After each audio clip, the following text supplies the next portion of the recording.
Have you met all the idols or mentors or idols that you wanted to meet? Out of all the people that I am I'm not really starstruck, although I was with Don Rickles for some reason. Like, I wasn't with Kevin Spacey, but I was with Don Rickles. I don't know why.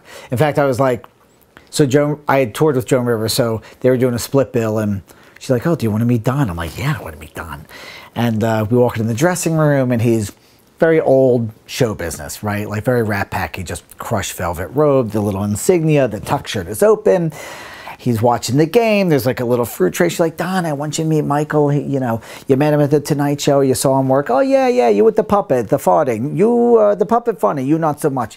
So we're sitting there. We're kind of talking. We're watching the game. And I just couldn't help myself. And I'm like, you know, Mr. Rickles, you're really the reason I got into comedy. And he goes, well, that was a mistake. What's on Channel 2?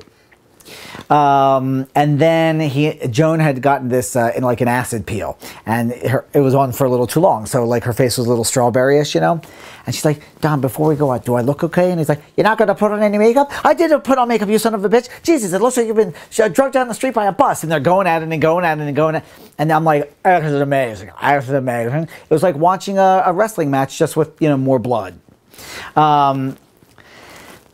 I did meet Jim Henson. I did not ever really get to work with him.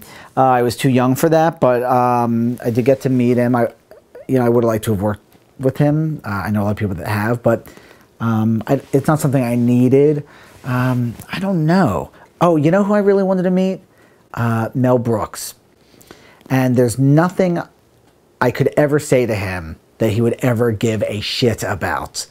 What he doesn't know is, when he did The Producers, and I was living in New York and all my friends were Broadway friends, to audition for The Producers, instead of not just singing and dancing, you had to tell a joke.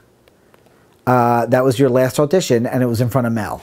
So all my friends were like, I don't know what to do. I'm not funny. And I would give people, well, first of all, you also had to have a funny audition.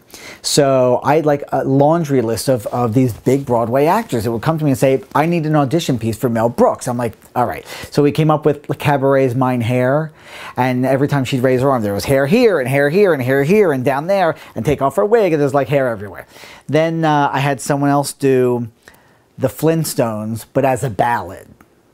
You know, we twisted, or McGilla Gorilla or something like that.